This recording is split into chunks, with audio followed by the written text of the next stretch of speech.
всі батальйони брали участь в обороні Попасної. Ми тут. Його контузило настільки, що він виплюнув кров, кров пішла з вух і кров пішла з очей.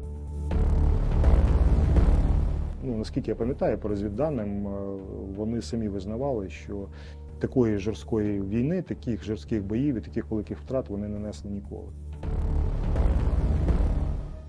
Артилерія типу 122 це навіть, просто ніхто навіть не рахував. Не то, що не рахував, це був як звичайний дощ. Побиті броніки в крові, там каски, екіпіровка, просто мертві люди, там мертві гражданські тварини. І воно все всюди, прям всюди. Тотальний піздець. Дуже багато там залишилося. Так, це гірко, це можливо, воно десь відкладається в голові з думками, а чи потрібно було. Потім ти розумієш, що воно потрібно було.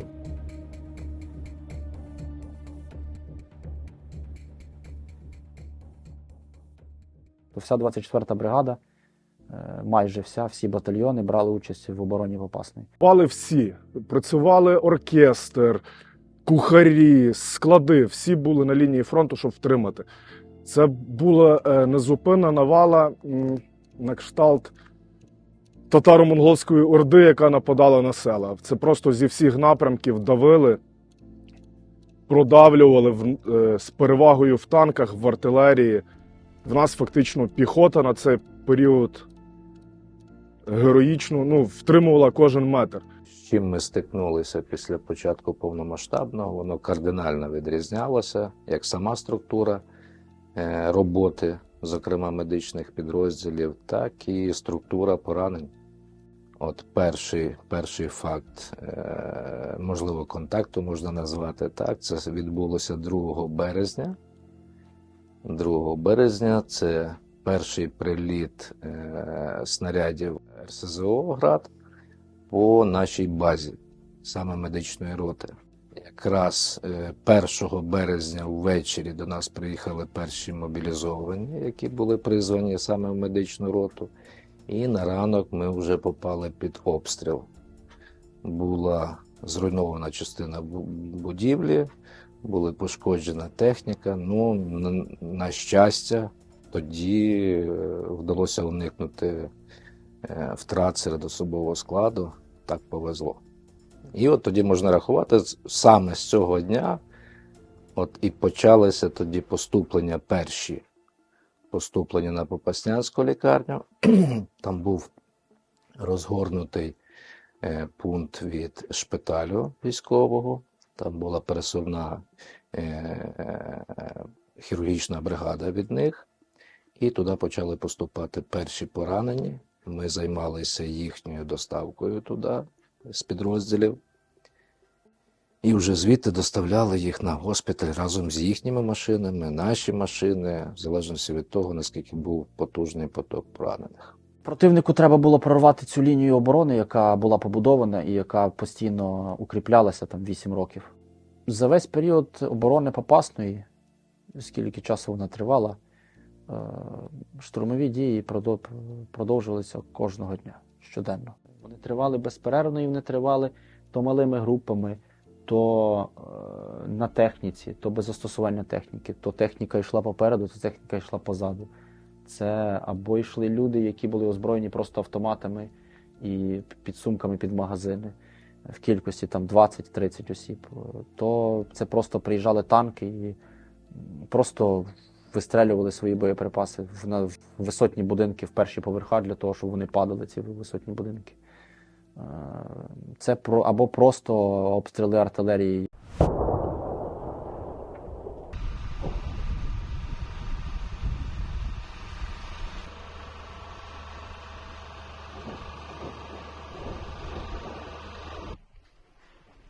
Нам розвідчика буде працювати, я думаю, то я не знаю. Даже якщо я його остановлю, я остановлю, пушку цього останусь. І твої готові? Справа, на виїзді.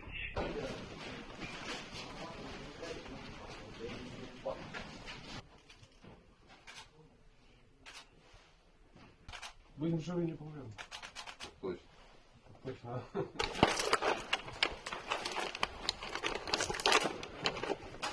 Ми тут. Ні кроку назад. Тримайтесь.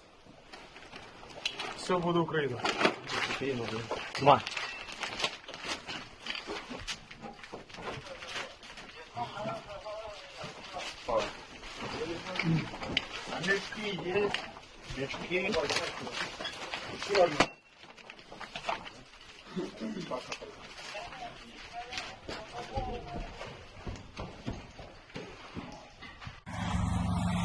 Мотопехотный батальон, блядь! Ебать, слава Украине! Слава! Слава Украине, это наша земля! Танк выбрались на попасную. МТБ держится. Один танк подбит нахуй противником.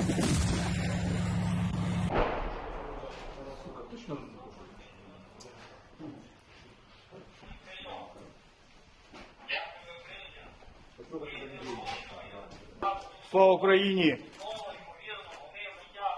Чи вони хотіли, скажімо так, зробити різкий прорив нашої лінії.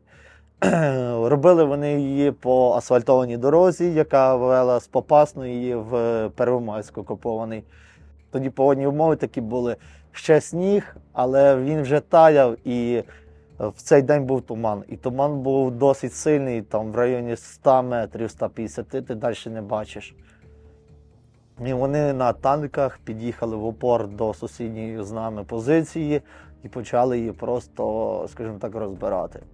Вони її відбили, підбили один танк, решта відкотилося.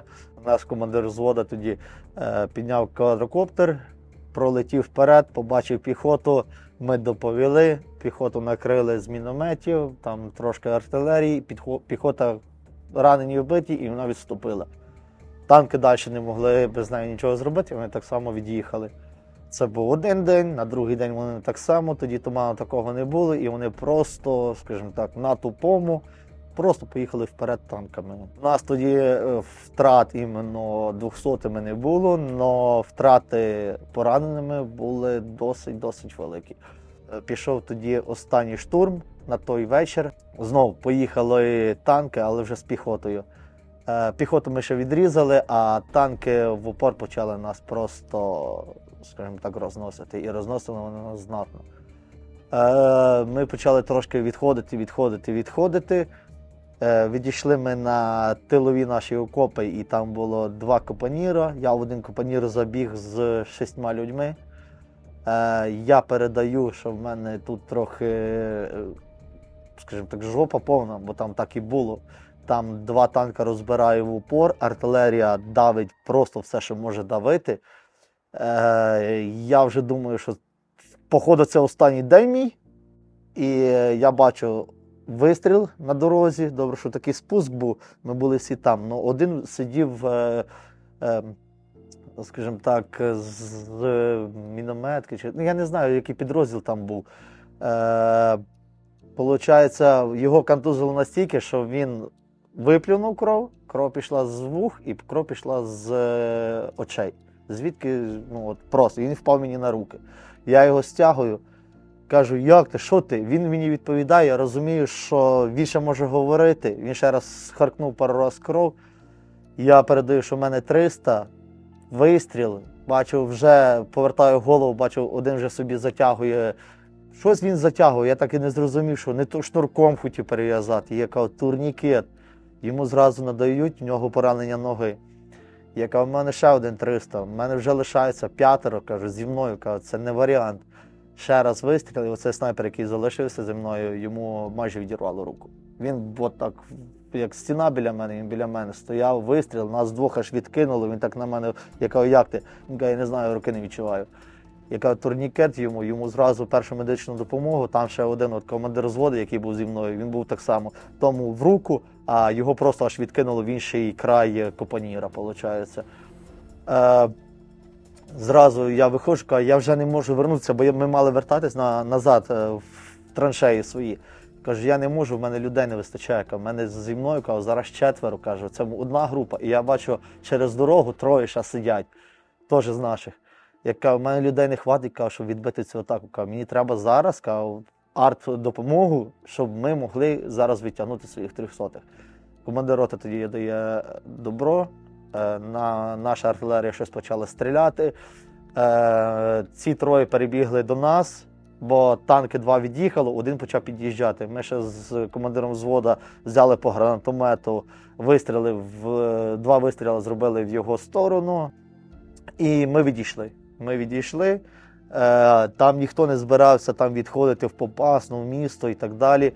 Приїхав командир батальйону, і з 8:30 до 11:30 ми вирішували, що ми, як і ми робимо. Прийшли до цього, що на ранок ми звертаємося назад на свої позиції. Якщо там є піхота, ми зачищаємо позиції, якщо немає, ми просто заходимо назад з самого ранку. Ми відібрали 2 групи по 6 людей. В одній групі старший я, в іншій групі старший командир взводу був. Вибирали тільки тих, хто йде добровільно, хто хоче нас підтримати, хто йде, хто зрозуміло, що він буде боятися, але він знає, для чого він йде. Відібрали ми.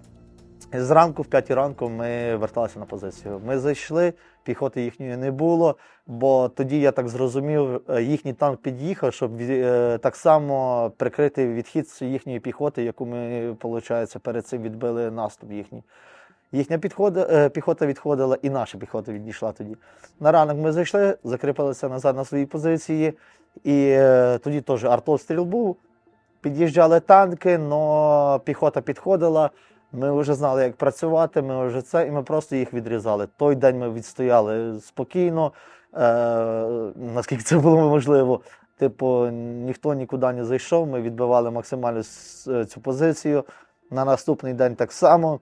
Є люди, які відступають з позицій, кидають позиції і кажуть, нас кинули з автоматами проти танків, у нас були тільки гранатомети. Я таки можу людям сказати, друзі, в мене теж був тільки гранатомет, але ми її не кидали. Ми там сиділи максимально, є варіант вистрілити, ми вистрілили, далі ти в окопі, ти захищений, все. Почались бої на вулицях міста Попасної. Спочатку це був приватний сектор, і майже не було там ніяких висоток, нічого, просто звичайний приватний сектор маленького міста. Почали там воювати, зрозуміли, що воювати, як раніше, з гвинтівками на 1000 метрів стріляти не вдасться. Тому вибрали концепцію ближнього бою, виходили прямо на передові позиції піхоти, підтримували їх всіми можливими методами. Крім того, багато роботи вели з інженерно-саперними засобами, тобто ставили багато розтяжок прямо всюди. Ставили там міни, розтяжки, кидали якусь проволоку, допомагали передньому краю облаштовувати свою оборону, тому що, знову ж таки, командири теж змінились, піхота молода, не всі навчені, і багато хто не розуміє, в принципі, як це все має виглядати. В інженерному плані стримування Попасної відіграло дуже важливу роль. Перші підриви танків, противника, танків, бехи їхні, це взагалі було на дорозі. Ми співали загороджувати танку небезпечні напрямки для того, щоб противник просто зупинився, а наші вже хлопці, які вже були туристи, всі остальні, могли цю техніку підбити. Ну коли вони підривались на цьому, і за час Попасної там, грубо говоря, інженери знищили більше 10 чи 15 одиниць броньованої техніки, ну піхоти ми не порахуємо скільки. Там взагалі просто кожен раз були підриви. Ворог постійно застосовував тактику накатів. Тобто вони вели бої на виснаження. В них було багато людського ресурсу, засобів в якості кількості артилерії, яку вони залучали. Я досі не бачив ніде такого місця, щоб було стільки арти, стільки 200-х, крові, поранених, як в Попасній. От кількість снарядів тоді не порівнюється з тим, що є зараз на Бахмуті, наприклад. От я просто не можу цю цифру сформулювати, щоб просто пояснити, наскільки там був прям вогняний шквал противника. Вогонь вели по всьому, постійно. От прям по всім перехрестям, по всім дорогам, по черговим цілям, нечерговим цілям. Працювала авіація противника. Сушки, вертухи, от КК-52 там працювали, всякі Мі-8, там Мі-24, там Нурсами кидали постійно. Тобто 24/7 постійний двіж. От немає такого моменту, щоб тебе тихо. Ну, щоб ви розуміли, РСЗВ це був як годинник. Кожних 20-30 хвилин був Ну там пів пакета, майже повний пакет градів. Раз в день, в основному це щось було типу урагану або смерча, летіло по Попасній. Раз в 3-4 дня це був фосфор, яким пробували випалювати позиції наші з нашою піхотою. І артилерія типу 122 це навіть, просто ніхто навіть не рахував. Не то, що не рахував, це був як звичайний дощ. Всі розуміли, що вони є, і все. 152 часто працювали. Було не дивно побачити рикошет від будинку 122 калібру. Да, було таке. Ми займали одну позицію, і вночі дуже сильно бухнуло. Так настільки був жорсткий удар, що ми всі прокинулися. Зрозуміло, варта, яка стояла, вони і так все чули, все добре було. Але зранку, коли ми прийшли, ми побачили воронку біля стіни. Снаряд зрикошетив від стіни, розірвався поруч з нами, і стіна встояла, а ми залишилися живі.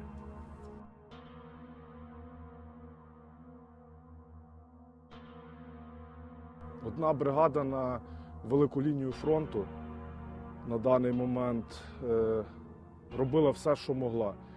І починаючи з березня місяця до травня, це було велике пекло. Тобто бригади прибували, відходили, 24-та стояла непохитно, без виводу. Нікому не секрет, що артилерійських снарядів фактично в нас не було. Тобто ми протиставили все, що могли, там десятки снарядів проти тисяч. Виробіток ресурсу савушек наших був вже настільки на критичному рівні, що савушки під'їжджали на 5 кілометрів до переднього краю, щоб просто попасти. Я просто спілкувався тоді конкретно з артилеристами, які працювали, нашими артилеристами, і я такий одного разу просто їду і бачу, як савушка їде в сторону передка. Я такий, що, відбувається? А реально, просто рівень зносу з полів був настільки багато працювало і настільки вже були стволи зношені, що просто, 5 км, це для арти дуже близько, від переднього краю. І основним завданням це було, відповідно, підтримка підрозділів, які займають оборонні рубежі. І частково працювали на контрбатарейну боротьбу, тобто по тим артилерійським батареям, мінометним батареям противника, які вели вогонь безпосередньо по нашим підрозділам. На початку, поки ми ще мали свої запаси, які були накопичені під час АТО, ООС, ми ще їх використовували.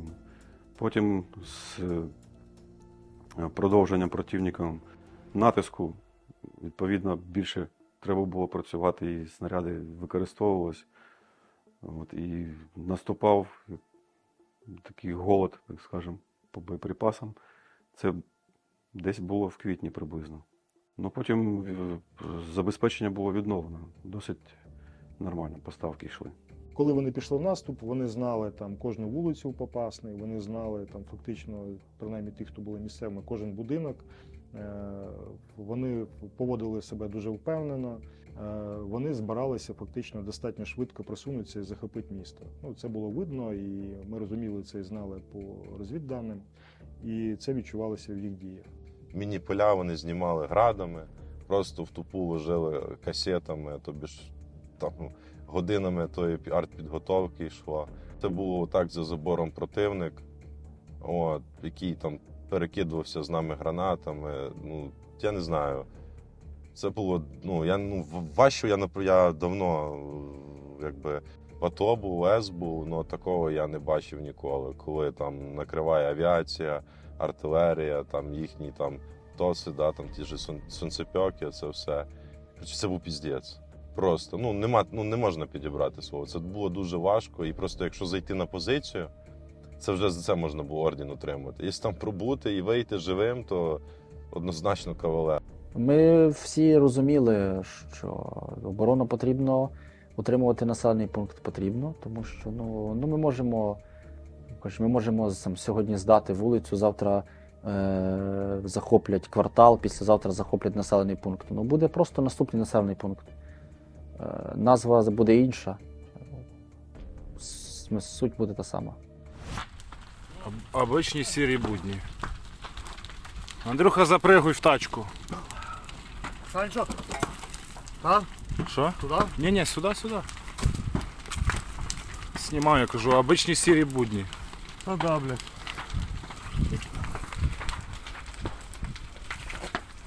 Якось так. Ждем, підарі будуть лізти знову. 2 часа назад лізли. Ну, як зранку самого, тільки 2 часа назад був перекур. Багато критичних станів, з якими приходилось боротися, починаючи з коліс і закінчуючи потім на стабілізаційному пункті, потім по дорозі до шпиталю.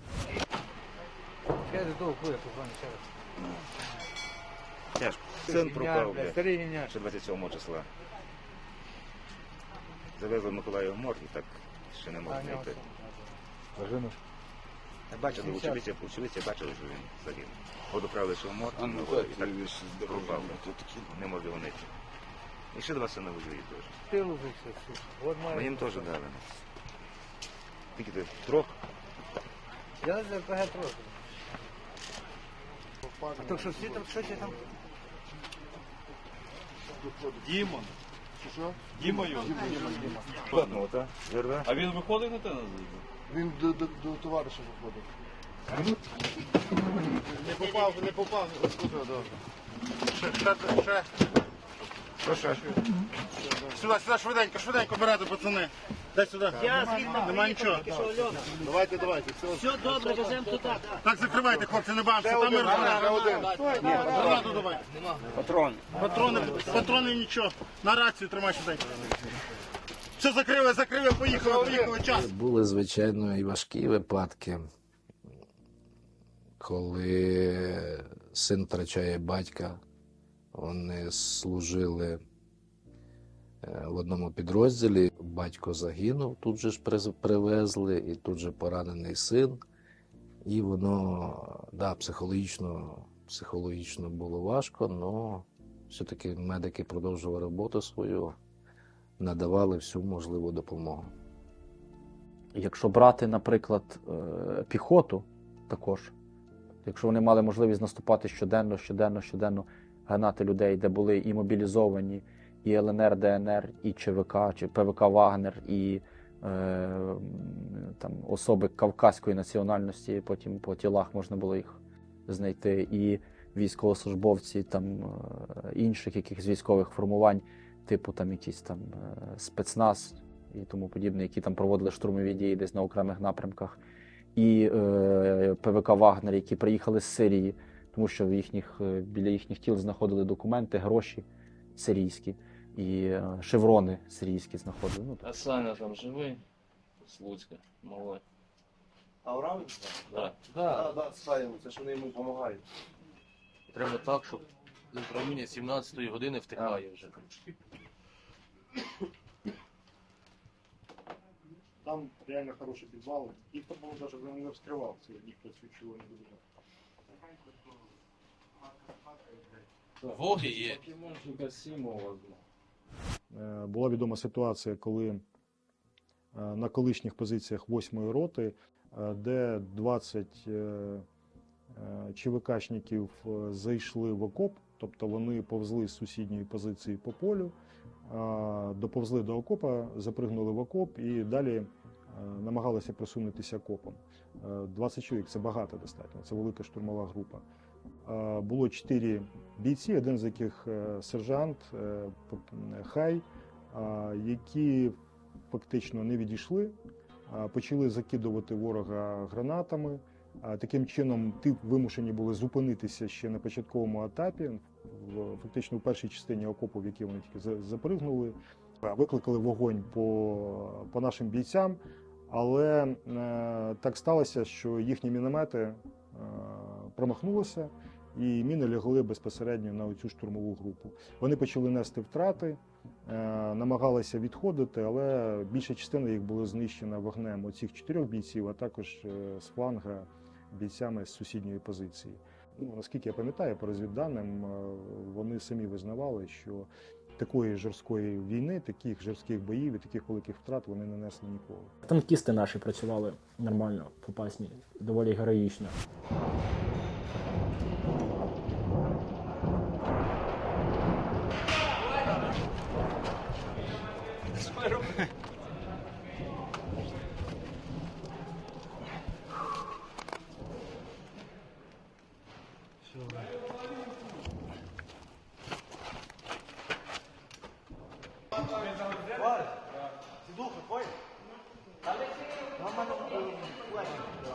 А що в нас по топливу було? 400 з чимось, так?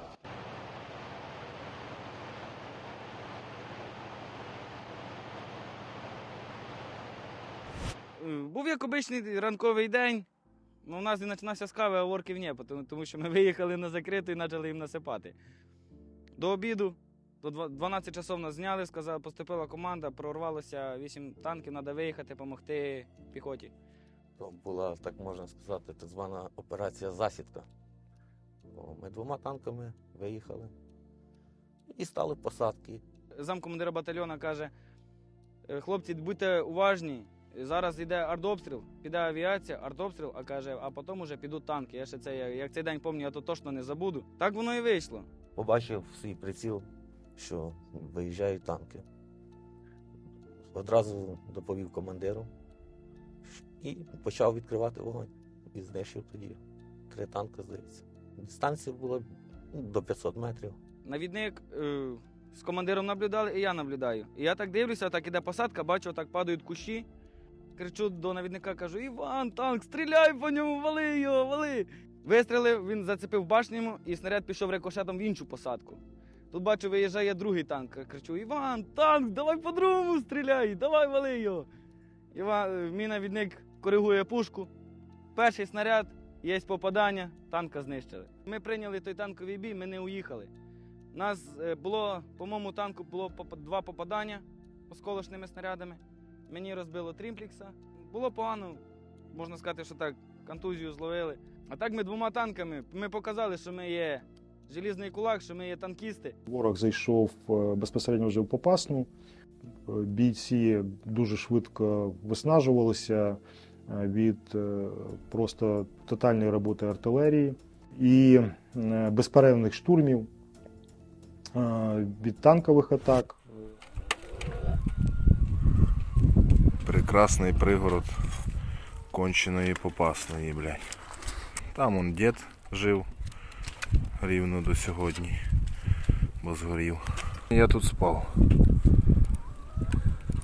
Вже сьогодні я тут апріорі спати не буду, блядь. Коротше, була трошки робота сьогодні. Розпиздовано все.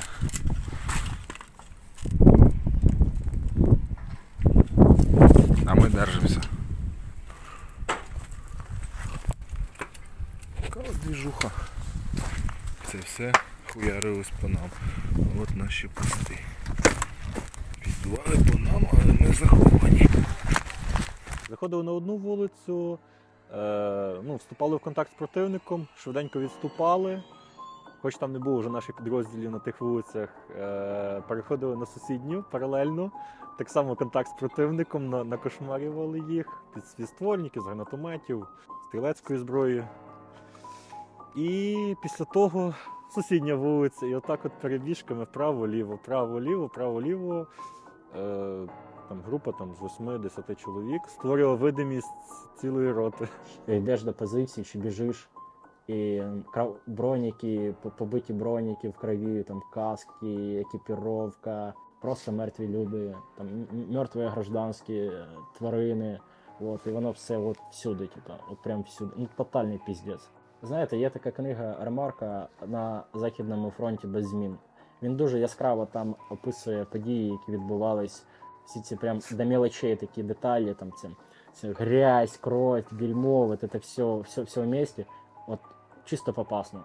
Реально, це просто Верден на той момент.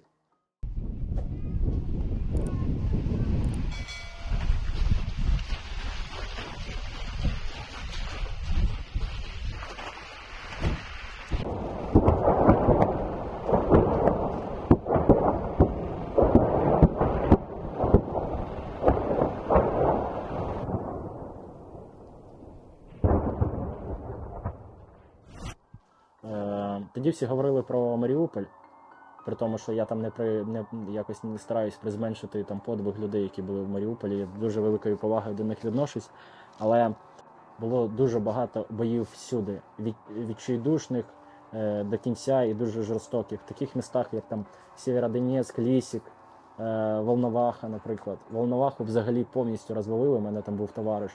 міста немає. Так само, як немає Маріуполя, так само, як немає Попасної. Цивільні вони практично нас супроводжували від самого початку. Вони до останнього з незрозумілих для нас причин хотіли залишатися там. На всі вмовляння вони вишукували причини, що ми не можемо поїхати, у нас немає коштів, нам немає чим їхати. І вони вони приходили до нас, брали їжу, брали якісь засоби гігієни, навіть елементарні, навіть дітям іграшки передавали, які там присилали наші волонтери також. І потім за день-два і вже привозять цього цивільного, чи цю жінку, чи ту дитину вже з пораненням. Ми також надавали допомогу, відправляли їх спочатку в Лисичанськ, коли там ще функціонувала цивільна структура медицини, а в подальшому на Бахмут. І ми кожному з них надавали допомогу і довозили.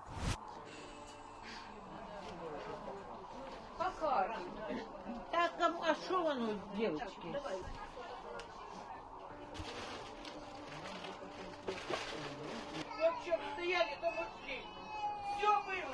Вчера человек умирал, и помочь ему некому было. Потому что даже уехать страшно отсюда. Мы выезжали с другой части города, нашу машину обстреляли, она вся в осколках. А нас вывозила администрация.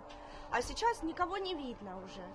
Наші екіпажі, які стояли на точках евакуації, які забирали поранених з підрозділів, стояли практично до того моменту, коли останній з наших воїнів не вийшов звідти. Дуже маленькою кількістю людей втримувати настільки широкий фронт це героїзм. Були гарні люди, які за Україну просили нас, щоб ми втримували, але проти шквального вогню артилерії втримати неможливо.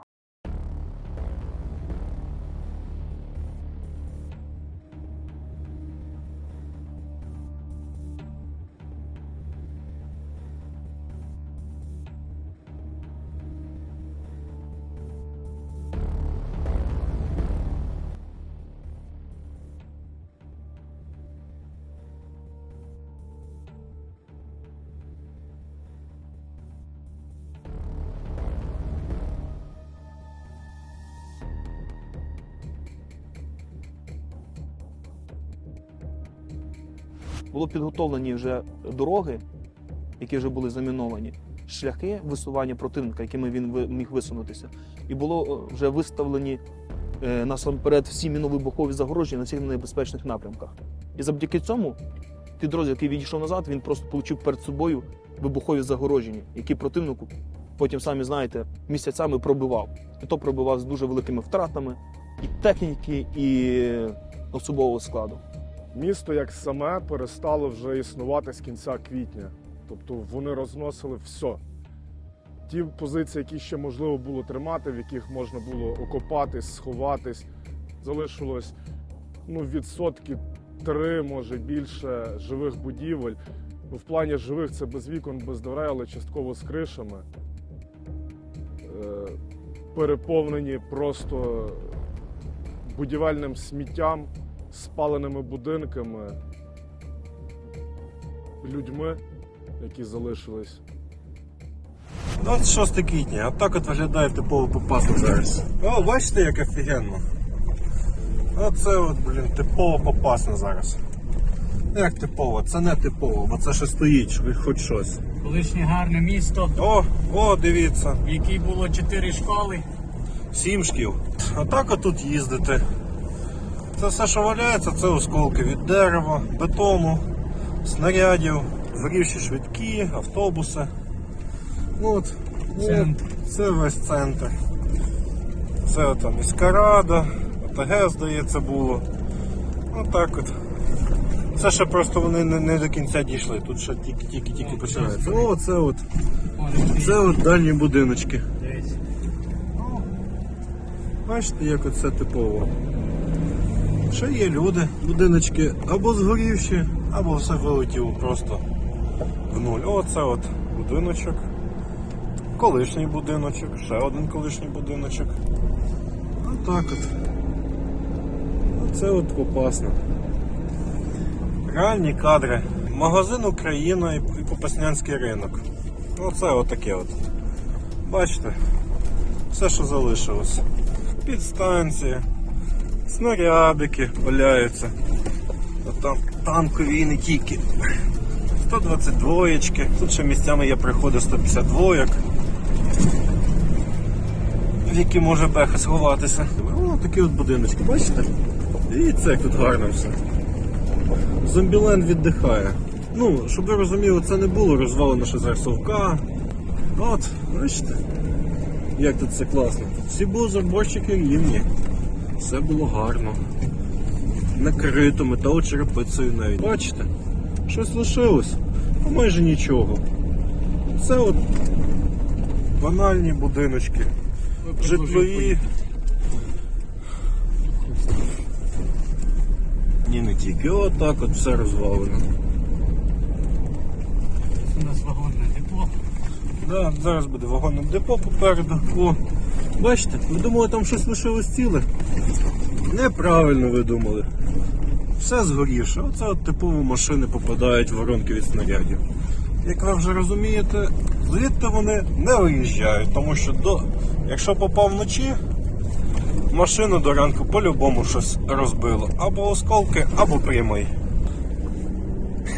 Привіт! Ось така екскурсія по Попасні. Да.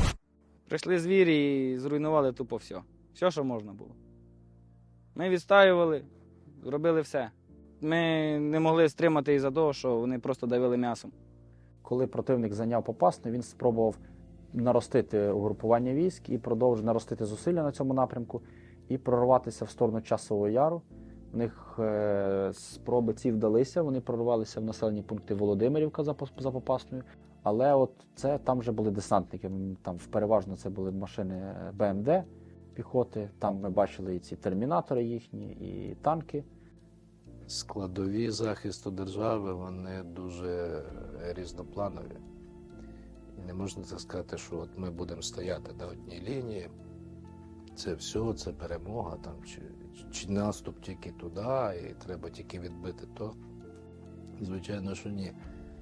На той момент, на мою думку, ми практично пробули від початку і до того, як вийшли з Попасної, потім так само ми стояли на Гірському, так само відходили з нашими усіма підрозділами. Вагомість цієї події, вона має свою силу в тому, що поки ми тримали, ззаді нас могли сформувати і лінію оборони, і могли забезпечити поступлення техніки, особового складу для створення більш потужної оборони. І кожен день, я думаю, що він додавав плюси, не дивлячись на те, що дійсно в той період загинуло дуже багато людей, з якими я служив, дуже багато там залишилося. Так, це гірко, це, можливо, воно десь відкладається в голові з думками, а чи потрібно було. Потім ти розумієш, що воно потрібно було, тому що ця дія, вона дозволила потім втримати інші рубежі. Не знаю, як хто, я після Попасної сказав, що я не хочу повертатися в це місто. Але я хочу повернутися і забрати Олексія і Назара звідти. Вони загинули поруч, ми не змогли їх дістати, бо противник надто швидко зайняв ті позиції, і ми не змогли їх витягнути звідти. Я собі сказав, що я туди повернусь чисто для того, щоб їх знайти і повернути родинам. Багато хто з тих бійців, які брали участь у цих успішних боях, вони потім фактично сформували костяки от в своїх батальйонах, в своїх підрозділах. Стали такою опорою на майбутнє. Ну, тобто Попасна, на жаль, впала, а оборона далі продовжилася. Грубо кажучи, все як казали. Назва населеного пункту помінялася, а більше нічого.